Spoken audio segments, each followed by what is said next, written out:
Lucas woke before the alarm the way he always did. He swung his legs off the mattress and checked his phone. No new messages. The rent reminder still sat pinned at the top of his screen. He locked it and pushed the worry down to where he kept everything else he didn't have time to feel. In the next room, Mia was a messy bundle of blanket and hair, clutching her stuffed penguin by one flipper. Lucas leaned against the door frame for a second, just watching her.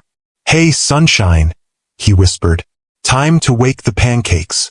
Her eyes opened in stages, squinting at him, then at the cloud-shaped clock on her nightstand.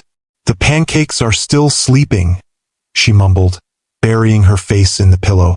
"They said no," Lucas replied. "They're offended. They want to be eaten immediately." That pulled a sleepy giggle from her. She sat up, hair sticking out everywhere, and Lucas reached over to smooth it down. "Come on," he said.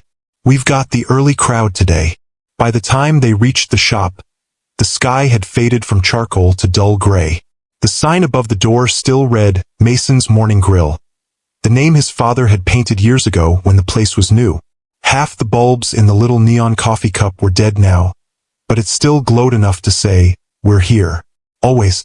Lucas unlocked the door and flipped on the lights. He moved automatically.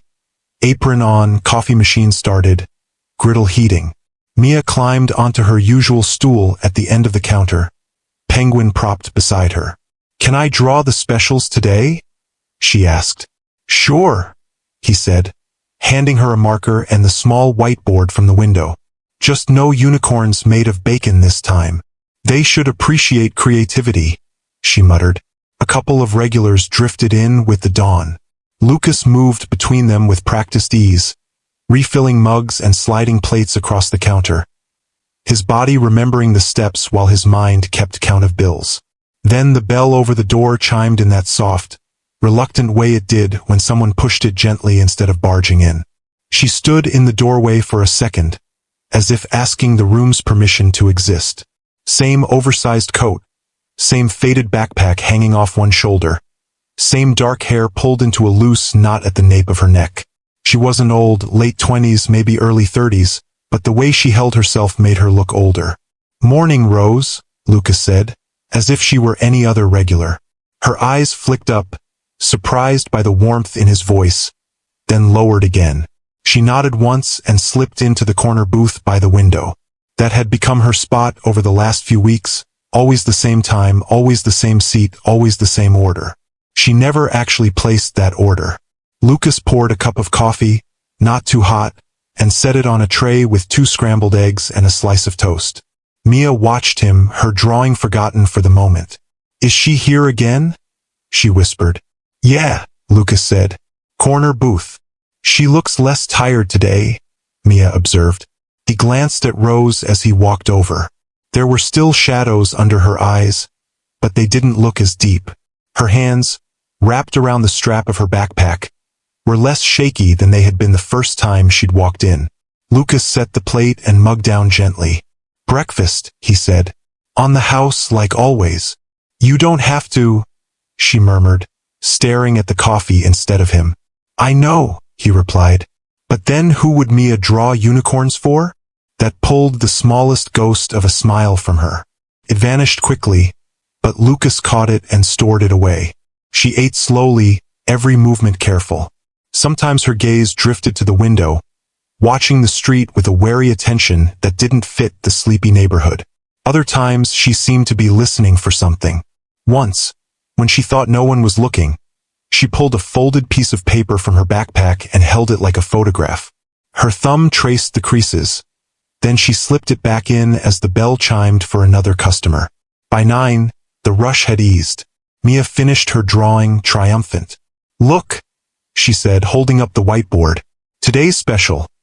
Pancake stack plus smile equals discount." "You're going to bankrupt me," Lucas said, but he hung it in the window anyway. When he turned back, Rose was standing at the counter, empty plate in hand. She always brought it back herself, never leaving a mess. "Thank you," she said quietly. Her voice was low, careful. "You're welcome," Lucas replied. "You warm enough out there?" She hesitated. "It's fine. which meant no, but he let it slide. Pushing too hard made her retreat. He'd learned to offer without insisting, to be present without prying. As she turned to go, Mia piped up, "Bye, Rose." Rose paused. The name still seemed to surprise her, even though she'd given it herself when Mia had asked. She looked at the little girl, at the penguin, at the messy ponytail, and something in her expression softened. "Bye, Mia," she said. And this time, the smile lingered for a heartbeat longer. The door closed behind her with a soft thud. Lucas watched through the window as she adjusted her backpack and started down the sidewalk, shoulders hunched against a breeze that hadn't fully decided to be cold yet. He was about to turn away when he saw it. At the end of the block, a dark vehicle rolled slowly around the corner. Sleek, its windows black and unreadable. It didn't belong to the street or this time of morning. It moved too carefully, too deliberately. Lucas frowned, a feeling he couldn't name pressing lightly at the back of his neck. The way the air feels right before a storm changes direction. The late morning sun had climbed just high enough to warm the windows, but Lucas couldn't shake the feeling that the street had shifted somehow. He kept glancing outside as he washed dishes, half expecting that dark vehicle to roll back into view. But it didn't. Only delivery trucks and an elderly couple walking their dog passed by. Maybe he was just tired. Maybe stress made shadows look larger than they were. Mia finished her homework at the counter, kicking her heels lightly against the stool. "Dad," she said, "can we save her a muffin today? The blueberry ones." Lucas wiped his hands on his apron. "You want to give her your favorite? She needs it more." He smiled at that, a small, proud twist in his chest. Mia had inherited her mother's softness, the kind of gentleness that didn't survive in everyone. "Okay," he said. "We'll pack one for her tomorrow." By noon, the shop had settled back into its usual rhythm. Regulars slid into familiar seats. The smell of coffee and butter filled the air, and the radio hummed a soft old song that Lucas barely noticed anymore. The shop was old, worn in places, but steady. His anchor in a world that spun too fast. But even anchors trembled sometimes. Around 2 o'clock, when the lunch hour faded, Lucas stepped outside to take out the trash. As he lifted the bags into the dumpster, he caught sight of something near the alley entrance. Tire mark. Not from a delivery van. The tread was wide, deep, sharp, expensive vehicle sharp. Lucas crouched down, brushing his fingers over the dirt. Fresh, maybe 2 hours old. The same kind of mark that SUV would leave. He straightened and shook off the chill that climbed his spine. Rich people didn't cruise around his neighborhood for fun, and certainly not in a convoy of blacked-out luxury vehicles. He returned inside, but the uneasiness followed him like a second shadow. The next morning, Lucas woke before dawn again. The shop opened smoothly, the usual hum rising as pans sizzled and Mia colored a new sign. Today featuring pancakes that looked suspiciously like smiling clouds. At exactly 7:12 a.m., the bell chimed. Rose stepped in. Same coat, same backpack, same quiet presence. But today, something about her posture was different. More alert, like she had been awake all night listening for footsteps. Lucas greeted her, and she nodded, heading to her booth. But instead of sitting down immediately, she stared at the window for a few seconds, scanning the street. "You okay?" Lucas asked when he brought her coffee. "I'm fine," she answered automatically. Then her eyes flicked to the window again. Just noisy morning. There had been no unusual noise. He didn't press. He set down the plate of eggs and toast, and she whispered the usual, "Thank you." Mia approached with shy excitement, holding the little brown paper bag. "We saved this for you. It's a blueberry muffin. I ate only half." Rose blinked, startled. Not by the muffin, but by the generosity. "For me?" she whispered. Mia nodded. "It's the best one. Dad says kindness is a circle. If you start it, it comes back." Lucas felt heat rise to his face. "I said that once." Rose touched the bag gently, as if it were something fragile. "Thank you," she said, her voice breaking in the middle. Her eyes glistened. Not tears, but something close. something heavy and unfamiliar to her.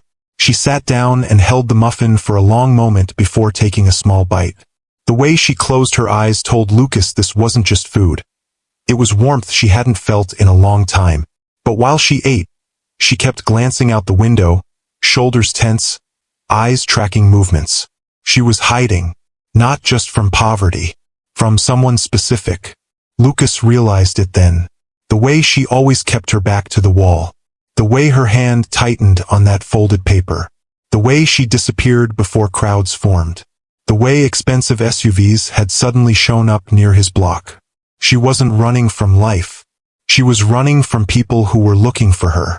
He leaned against the counter, watching her closely. At 8:03 a.m., her fork paused mid-air. She stared at the street, breath caught in her throat.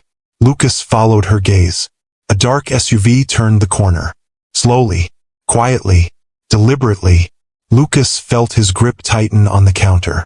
Rose's lips parted in a silent gasp. Her fingers trembled around the fork. Her eyes, usually calm in their sadness, filled with sudden panic.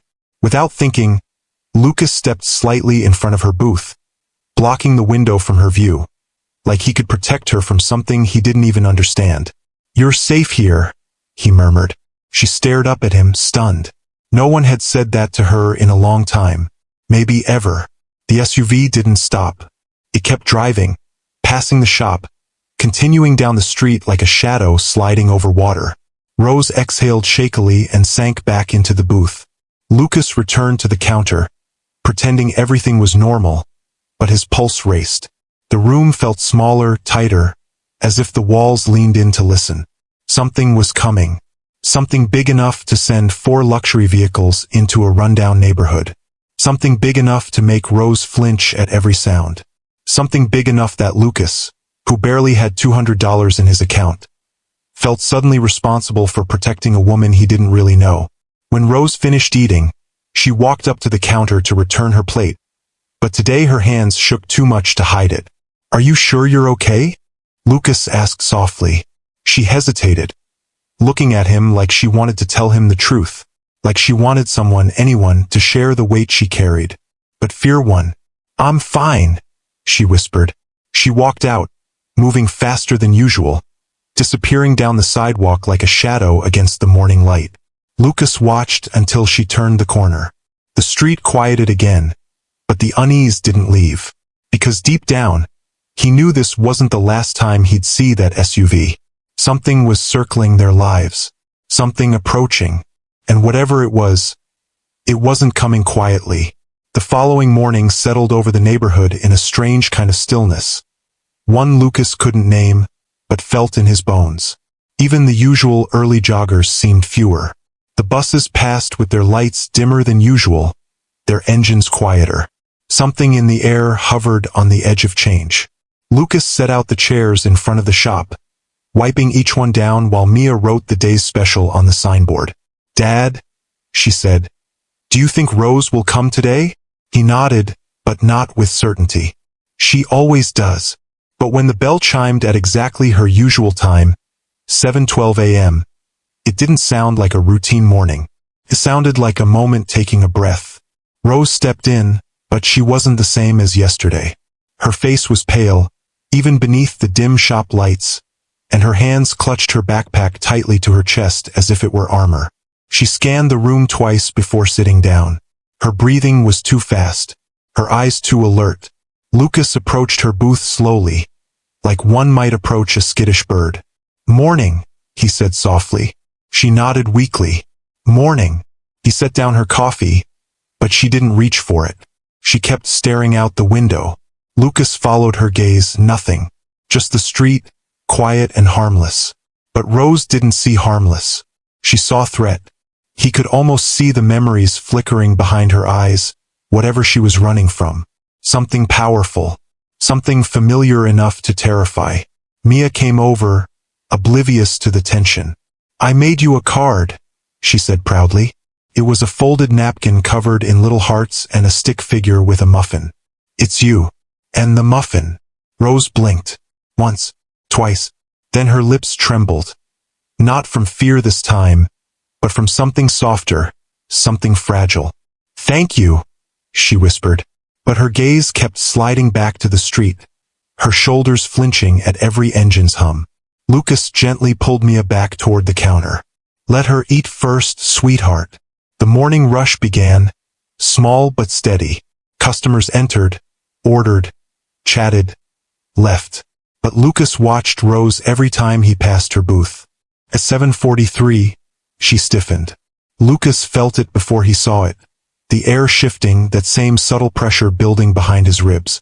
A faint vibration traveled through the floorboards, then headlights brushed against the windows. Lucas turned. A single black SUV rolled slowly past the shop. Again. But this time, it didn't keep going. Pulled over. Stopped. Engine running. Windows black. The street fell silent. Lucas's heart thudded, each beat too heavy. Rose's fork clattered against her plate. She gripped the edge of the table so hard her knuckles whitened. Her breathing broke into sharp bursts. "No, no, no." Lucas stepped closer to her booth instinctively. "Talk to me," he said quietly. "What's happening?" She shook her head violently. "I shouldn't be here." "You are safe here," Lucas repeated. "No one is safe when they find me." Her voice cracked on the last word. Before Lucas could ask who they were, the SUV door opened. A man in a black suit stepped out. Then another. Then two more. All dressed the same. Clean-cut. Coordinated. Too polished for this neighborhood.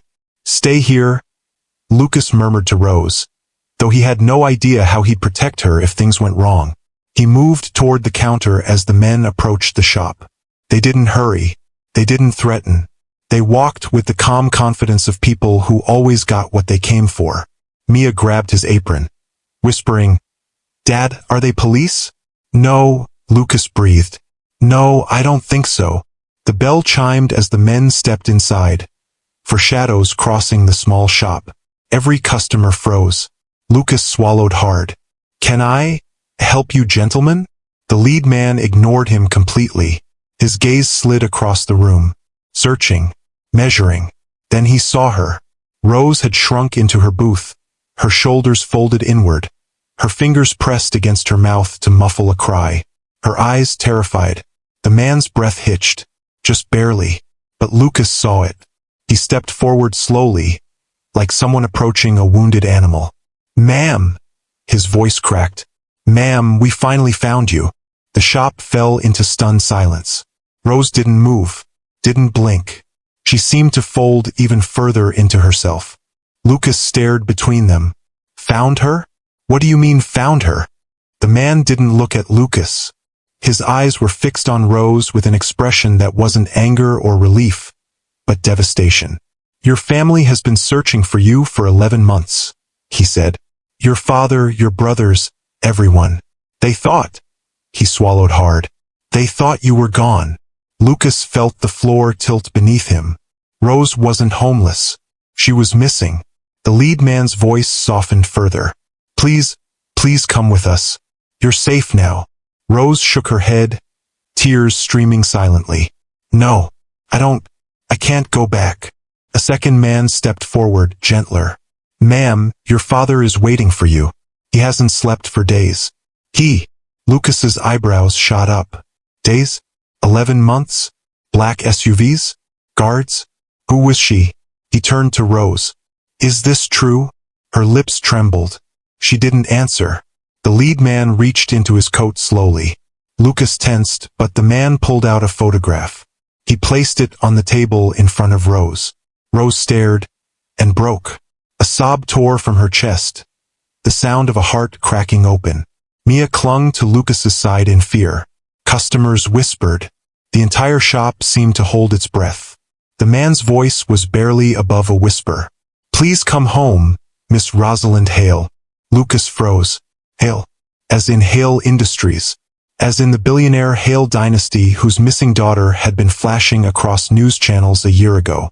Lucas looked at Rose. Rose who wasn't Rose. Rose who wasn't homeless. Rose who wasn't lost, but hiding.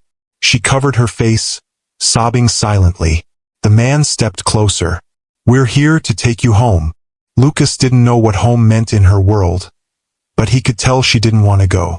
The shop had never felt so small, never so fragile, never so close to breaking.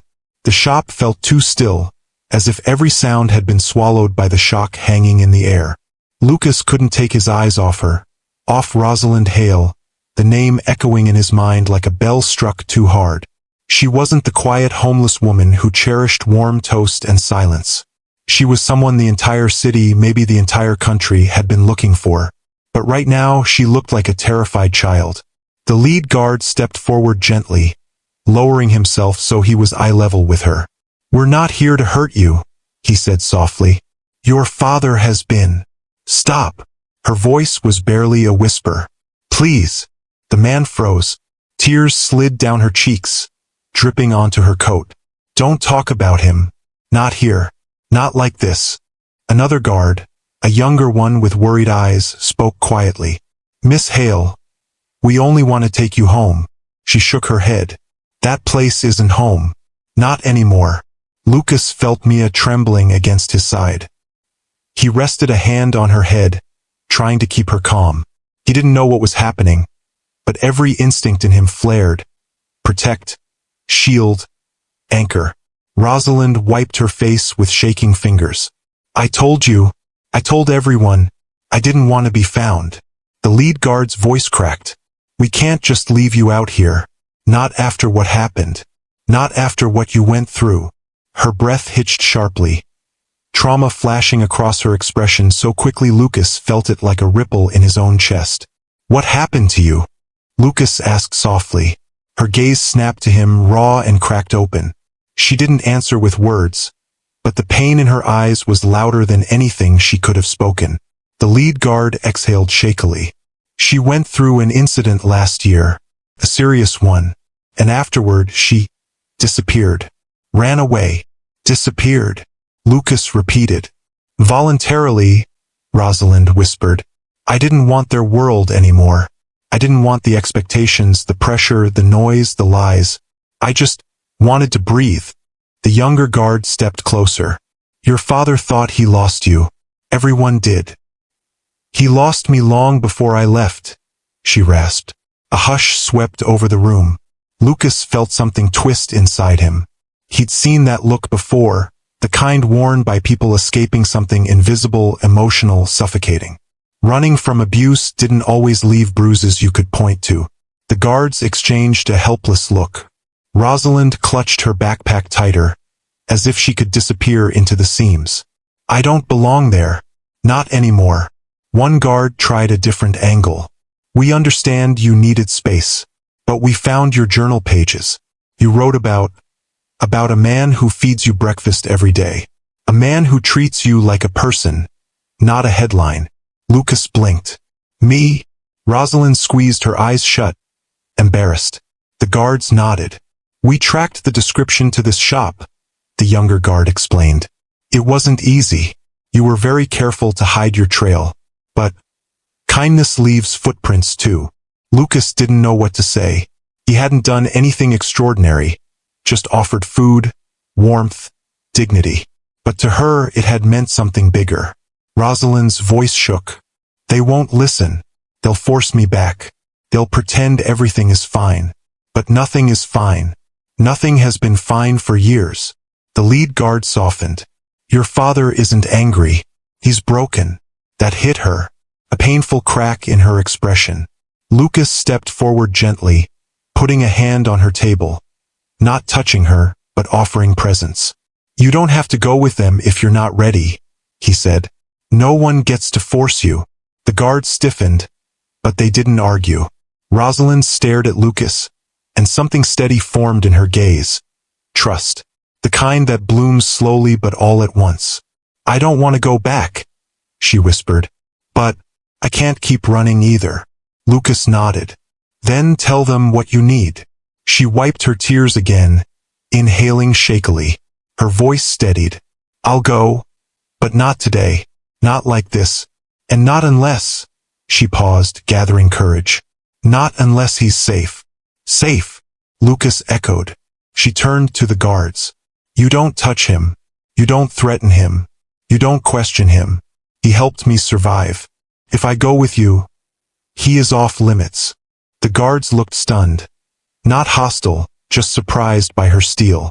Miss Hale, the lead guard began. No, her voice was firm. Promise me. The men exchanged glances before the leader nodded.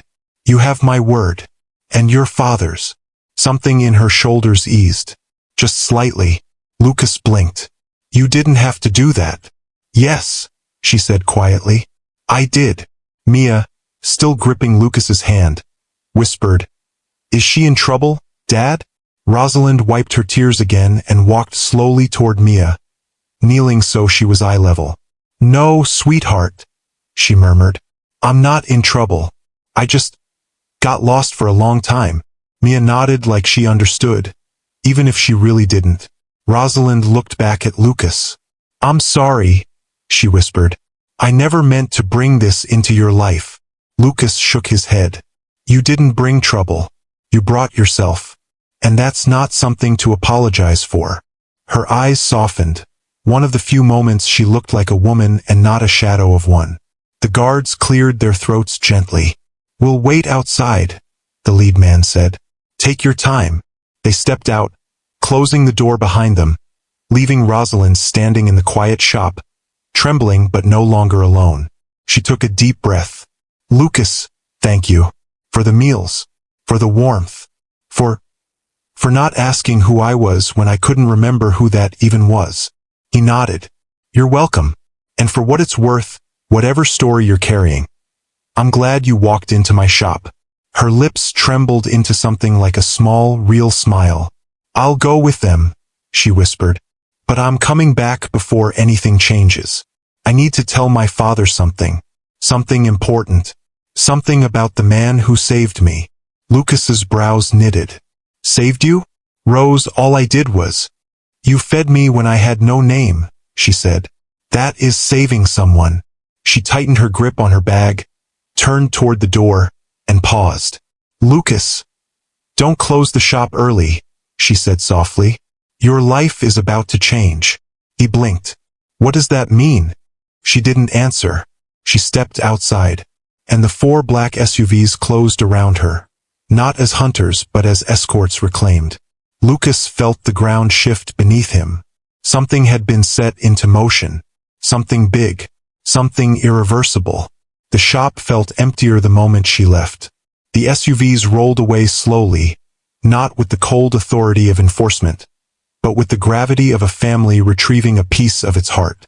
Lucas stood at the window long after they disappeared, the bell above the door still vibrating softly from her exit.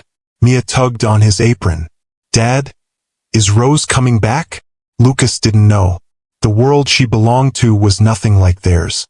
Billionaire families didn't normally return favors to small breakfast shops with flickering neon signs. People like him and Mia were background noise in their universe. But when he remembered the way she looked back at him, eyes steady, voice soft, promise real, he felt a strange certainty. Yes, he said finally. She'll be back. Days passed. The shop moved on with its usual rhythm. Plates clattering, regulars chatting, the world moving on like nothing had changed. But something had. Lucas checked the street more often, watched every black car that passed. Not with fear, just curiosity. Hope. Mia kept drawing small cards for Rose, leaving them in a little stack behind the counter in case she returned. Life had a way of continuing quietly after storms. Then, about a week later, everything changed again. It happened on a Thursday. The shop was in its slow afternoon lull. Lucas was wiping down tables while Mia colored on napkins. The bell over the door chimed, and Lucas turned automatically. A man in an immaculate gray suit stepped inside. He wasn't one of the guards. He wasn't trying to intimidate. He didn't even look around. He walked straight to Lucas with the calm confidence of someone used to entering boardrooms that controlled cities. Mr. Mason? He asked. Lucas nodded cautiously. Yes. The man extended a hand. My name is Edward Hale. Lucas froze. Hale. Her father. Edward Hale was older than the photos Lucas remembered from the news. Lines carved deep into his face. Eyes that carried grief so profound it made him seem smaller than his tailored suit suggested. Not a billionaire titan, not the head of a global empire. Just a father with a wound. "May I speak with you?" he asked gently. Lucas swallowed. "Of course." Mia looked up, wide-eyed, sensing the gravity but not understanding it. Edward took a seat at the corner booth, the booth where his daughter had sat every morning. He touched the table delicately, almost reverently, as if it were sacred. "She told me everything," he said quietly, "about the mornings, the warmth, the food, the space you gave her when she couldn't breathe anywhere else." Lucas sat across from him, unsure what to say. Edward continued, voice trembling. "Rosalind was lost, not just physically. She was drowning inside a world that demanded perfection. She ran because she couldn't bear the weight anymore." He closed his eyes briefly. "And you were the only person who treated her like she wasn't broken." Lucas shook his head. "I didn't do anything special." Edward smiled sadly. "You did something no one else did. You saw her." He reached into his coat and placed an envelope on the table. Heavy, thick. Lucas frowned. "What is this?" "A thank you," Edward said softly. Lucas didn't touch it. "Sir, I didn't help her for money." Edward nodded. "I know. That's why you're the kind of man she wrote about." Lucas stiffened. "She wrote about me?" Edward's eyes softened. "Pages. Many of them. Your kindness kept her alive. Your daughter reminded her what innocence felt like. This place," he looked around the shop, voice cracking, "was the first real home she had in years." Lucas didn't know how to respond to that kind of weight. Edward slid the envelope closer. "I'm not paying you for kindness. I'm offering you a future. A safer one. A bigger one." Lucas hesitated, then opened the envelope. Inside were papers, contracts, property documents, business proposals, and a bank letter with numbers that made Lucas's heart slam against his ribs. His breath caught. This can't be real." "It is," Edward said gently. "The Hale family is investing in your shop. Full renovation, expansion, staff, equipment, branding, a second location if you want it." Lucas stared at him, stunned. "Why?" Edward looked at him deeply. "Because you saved my daughter's life. Not by pulling her from a burning car or shielding her from danger, but by giving her a warm breakfast when she thought she didn't deserve one." His voice broke. "And because Rosalind insisted." Lucas's chest tightened. She remembered him. She fought for him. She asked this for him. Edward stood slowly. "She wants to see you. When you're ready." Lucas nodded, overwhelmed. Tell her thank you." Edward's smile softened. "She already knows." The bell chimed again as he left, leaving Lucas with papers that could change everything. Mia peeked over the table. "Dad, are we rich now?" Lucas laughed, tears threatening. "No, baby, but we're going to be okay. Really okay." 3 months later, the shop's windows gleamed under new lights. The once flickering neon sign had been restored, now reading, "Mason's Second Chance Grill." People lined up outside every morning. Business was steady, bills were paid, and for the first time in years Lucas breathed easily. But there was one thing missing. One person, and she returned on a quiet evening. The bell chimed softly, the way it always did when she entered. Lucas looked up and there she was, Rosalind. Clean clothes, healthy glow, hair brushed, eyes alive. Not the ghost who once sat in the corner booth. She smiled shyly. "Hi." Lucas stepped toward her without thinking. "You came back. I told you I would," she whispered. "I always keep the promises that matter." Mia ran up to hug her, and Rosalind knelt, hugging her back tightly, tears gathering in her eyes. When she finally stood, she looked at Lucas with something deep and soft and grateful. "You changed my life," she said. Lucas shook his head. "No, you changed your own." She smiled. "Maybe, but you showed me I was worth changing for." They stood there, the shop warm around them, the air full of possibility. A single dad, a once-lost daughter of a billionaire, a small breakfast shop reborn, a kindness that rippled into a new beginning. And in that quiet moment, Everything felt exactly where it belonged.